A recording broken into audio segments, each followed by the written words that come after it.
All right, welcome to 13.3 day 2. Here is your problem of the day. Again, working with that distributive property, we are multiplying the outside number to both terms on the inside. So 4 times 10 is 40, plus 4 times 2x gets us 8x. And over here we have 6 times 6x and 6 times 3. 6 times 6x is 36x. And 6 times 3 is 18. Now, we like to make the x's go together by making a zero pair with the smaller x. So which one's smaller, 36 or 8? Hopefully you said 8. We are going to subtract 8 from both sides because that is a positive, so we need a positive and a negative. That makes us a zero pair. So we're minus 8x, that gets rid of that. Minus 8x here, so we are left with 40 equals 36 minus 8. 36, was that going to be 28? 36 minus 8, 28. Haha. So 28x plus 18. Now I have to get rid of this 18 because I need x all by itself. So I am going to subtract 18 from both sides to make a zero pair. Subtract 18. Now I have 40 minus 18. 40 minus 18 gets us 22. So now I have 22 equals 28x. So this is going to be interesting. All right. I was just double checking we did all our math right. All right, so we're going to divide both sides by 28. Divide by 28. You could get a decimal here. We can reduce it just by dividing. So we can divide both top and bottom by 2. And so we are going to get x equals 22 divided by 2 gets us 11. And 28 divided by 2 gets us 119. So apparently we have fractions today.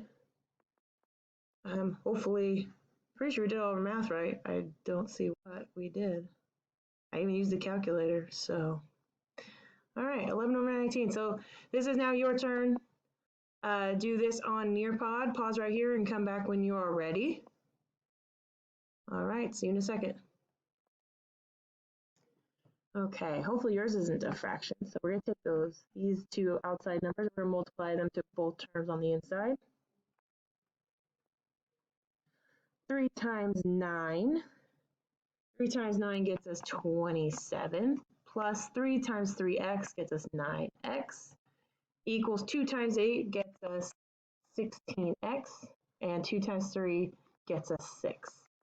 Okay, so now we're going to make a zero pair with these smaller x. Which one's smaller, 9 or 16? You are correct if you said 9, so we're going to subtract 9x from both sides. Left with 27 equals 16 minus 9 is 7x plus 6. And then we're going to get rid of that 6 minus 6 minus 6. Oh, you're going to have a nice number. 27 minus 6 is 21 equals 7x. And last but not least, you have to divide by 3. Divide by 7, and we're going to actually get 3. We're going to get x equals 3. Good job. Hopefully you got that. Oh, my 3 just jumped way down there. All right.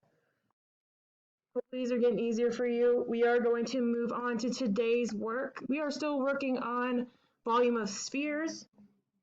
The math is not changing. We are doing the same exact things we just did last class. This time we're just going to have some word problems. Or you might just have more images, but right now I'm going to be doing some word problems. So remember, our most important thing we need is that we need the word radius. So if it doesn't have the word radius and it says diameter, we got to cut that number in half.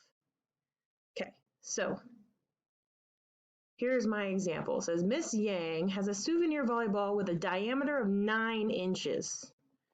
I see a word starts with a D. Zoom out. I see the word diameter. Do I want diameter? No, I don't want diameter. I want radius. And so diameter is the full length. I need half of it to get a radius. So I need to chop 9 in half. So we're going to divide 9 by 2.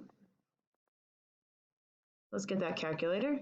9 divided by 2 gets us 4.5. So my radius equals 4.5. Okay, so now let's plug this into our formula. So we got volume equals 4/3 pi times radius squared. So 4.5, excuse me, not squared, cubed.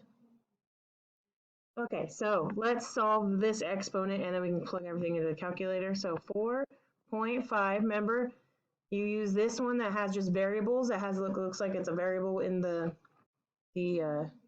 exponent section, because that's going to allow us to type in whatever number we want. So I'm going to type in 3 equals 91.125. If you don't have a calculator or can't find this button, just do 4.5 times 4.5 times 4.5. You'll get the same answer. So I now have volume equals 4/3 times 3.14 times a really big number. Not that big, 91.125. 91.125. Okay, so now I'm going to leave that big number in the calculator. I'm going to multiply that by pi, 3.14 times 4 equals that big number. And then I am going to divide that by 3. And we get 318 or 81.51.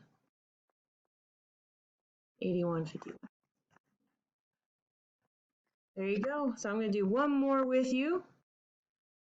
These are probably on your Nearpod, so pause, do these on Nearpod and come back to this if you need it. All right, let's do one more. So we have, if the radius, oh, we like that word. We like the word radius. If the radius, oh, sorry. Oh, if the radius of a beach ball is 12.1 inches, what is the volume of the amount of air needed to fill the beach ball? So we got to plug this into our formula. So we have volume equals 4/3 times pi, which is 3.14, times radius cubed. The radius is 12.1 cubed. So that's 12.1 times 12.1 times 12.1. So we're going to type 12.1 times 12.1 times one more time, 12.1 gets us 1,776, or excuse me, 71.